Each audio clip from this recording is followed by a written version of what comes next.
శ్రీ లక్ష్మీ నరసింహస్వామి జ్యోతిషాలయం శ్రీరామ్ గురుజీ మా phone number 8885552279 2007-8 సంవత్సరంలో doctor YS Rajasekhara Reddy గారు ఉమ్మడి ఆంధ్రప్రదేశ్కు ముఖ్యమంత్రిగా ఉన్నప్పుడు ప్రారంభించిన ప్రాణహిత చేవెళ్ల ప్రాజెక్టు ప్రత్యేక తెలంగాణ రాష్ట్రం వచ్చిన తర్వాత సంవత్సరంన్నర తర్వాత ప్రాజెక్టు రీడిజైనింగ్ల పేరు మీద తుమ్మిడిహెట్టి దగ్గర నుంచి చేవెళ్ల వరకు నీళ్లు తీసుకురావాలన్న ప్రణాళికల్ని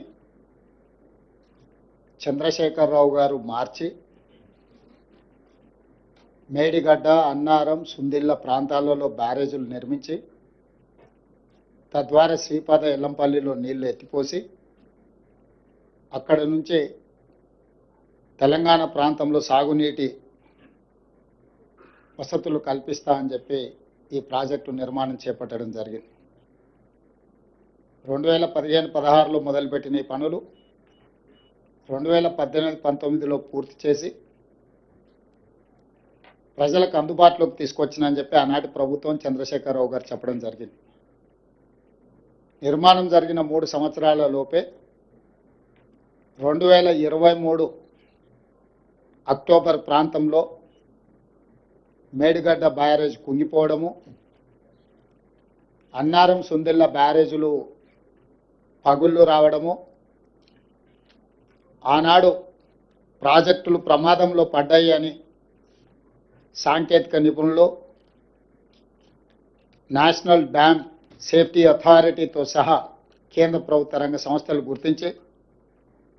వాటి మీద విచారణ చేసి ఆ విచారణ సందర్భంగా ప్రణాళికల లోపం, నిర్మాణ లోపం, నిర్వహణలో లోపం, డిజైనింగ్, కన్స్ట్రక్షన్, ఆపరేషన్ అండ్ మెయింటెనెన్స్లో లోపాలు ఉన్నాయి. దీని మీద పూర్తి స్థాయిలో విచారణ జరగాలని ఆనాడు రాష్ట్ర ప్రభుత్వానికి చంద్రశేఖరరావు గారు ముఖ్యమంత్రిగా ఉన్నప్పుడే నివేదికలు ఇవ్వడం జరిగింది. ఆ సందర్భంలో పిసిసి అధ్యక్షుడిగా నేను, శ్రీ రాహుల్ గాంధీ గారు మేడిగడ్డ బ్యారేజ్ను సందర్శించి మా కాంగ్రెస్ పార్టీ నాయకులు ఆనాడు బట్టి విక్రమార్క గారు, శ్రీధర్ బాబు గారు, ఉత్తమ్ కుమార్ రెడ్డి గారు ఈ ప్రాజెక్టుల పర్యటనలు చేపట్టి ఇందులో లోపభూయిష్టమైన నిర్ణయాలు, అవినీతి, అశ్రిత పక్షపాతము, నిర్లక్ష్య వైఖరి, ఎన్నో లోపాలతో కూడుకున్న నిర్ణయాల వల్ల ఈరోజు దాదాపుగా 1,00,000 కోట్ల రూపాయలు పెట్టి నిర్మించిన కాళేశ్వరం ప్రాజెక్టు పూర్తిగా కూలిపోవడం, దీని మీద విచారణకు ఆదేశిస్తాం ప్రభుత్వ అధికారంలోకి రాగానే అని చెప్పడం జరిగింది. ఎన్నికల మేనిఫెస్టోలో కూడా ఈ విషయం స్పష్టంగా జ్యుడిషియల్ ఎంక్వైరీ చేస్తామని ఆనాడు మేనిఫెస్టో కమిటీ చైర్మన్గా శ్రీధర్ బాబు గారి నేతృత్వంలో కాంగ్రెస్ పార్టీ తెలంగాణ ప్రజలకు మాట ఇవ్వడం జరిగింది. ఆ మాట ప్రకారము 14/3/2024 నాడు జ్యుడిషియల్ కమిషన్ ఎంక్వైరీ చైర్పర్సన్గా పిసి ఘోష్ వారు ఆంధ్రప్రదేశ్ ఉమ్మడి చీఫ్ జస్టిస్గా, సుప్రీంకోర్టు జడ్జిగా మొదటి లోక్పాల్కి వారే బాధ్యత వహించి ఈ దేశంలోనే న్యాయ నిపుణుడిగా, జ్యుడిషియల్ సిస్టంలో అపారమైన అనుభవం ఉన్న వ్యక్తిగా పేరు ఉన్న పిసి ఘోష్ గారిని ఈ కమిషన్ చైర్పర్సన్గా తెలంగాణ రాష్ట్ర ప్రభుత్వం నియమించింది. అక్కడి నుంచి దాదాపుగా 16 నెలలు ఘోష్ కమిషన్ నాటి మాజీ ముఖ్యమంత్రిని, సాగునీటి పారుదల శాఖ మంత్రిని, ఆర్థిక మంత్రిని, ఐఏఎస్ అధికారులను, ఇంజనీరింగ్ అధికారులను, నిర్మాణంలో పాల్గొన్న నిర్మాణ సంస్థల్ని, ప్రజా సంఘాలను, పాత్రికేయ మిత్రులను, ప్రజలు ఎవరైనా ఈ ఓపెన్ విచారణకి ఎవరైనా వచ్చి తమ అభిప్రాయాన్ని చెప్పొచ్చని అందరి నుంచి సమాచారాన్ని సేకరించిన సమాచారం ప్రకారం చంద్రశేఖరరావు గారిని, హరీష్ రావు గారిని, ఈటెల రాజేందర్ గారిని నోటీస్ ఇచ్చి పిలవడం ద్వారా వారిని ప్రశ్నించి వారి ప్రశ్నలకు వాళ్ళు వివరణ ఇచ్చుకోవడానికి, వాళ్ళు తీసుకున్న నిర్ణయాలకు గల కారణాలను వారు అందించిన సమాచారాన్ని అన్నిటిని కూడా వారు విశ్లేషించడం జరిగింది. విశ్లేషించిన తర్వాత 16 నెలల తర్వాత మొన్న 31 తారీఖు నాడు 665 పేజీల సుదీర్ఘమైన నివేదికను తెలంగాణ రాష్ట్ర ప్రభుత్వానికి పీసీ ఘోష్ కమిషన్ అందించడం జరిగింది. ఆ నివేదికను పూర్తి స్థాయిలో విశ్లేషించి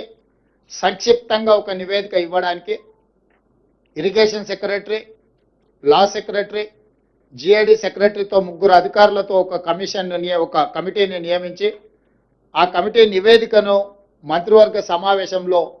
మంత్రులందరూ కూడా వివరించడం జరిగింది. ఇదే కాకుండా 665 పేజీల కమిషన్ నివేదికను ఈరోజు మంత్రివర్గంలో ప్రవేశపెట్టి దాన్ని మంత్రివర్గ ఆమోదం కూడా చేయడం జరిగింది. వాటికి సంబంధించిన సమాచారాన్ని పూర్తి స్థాయిలో మీడియా మిత్రులకు చెప్పాలని మంత్రివర్గ సహచరులందరితోని పత్రికా సమావేశాన్ని ఏర్పాటు చేసి అందులో ఉన్న ప్రధానమైన అంశాలను అన్నిటిని కూడా సాగునీటి పారుదల శాఖ మంత్రివర్యులు ఉత్తమ్ కుమార్ రెడ్డి గారు మీకు సుదీర్ఘంగా వివరించారు. అదేవిధంగా ఆర్థిక మంత్రి, ఉప ముఖ్యమంత్రి భట్టి విక్రమార్క గారు అందులో ఉన్న చాలా విషయాలను మీకు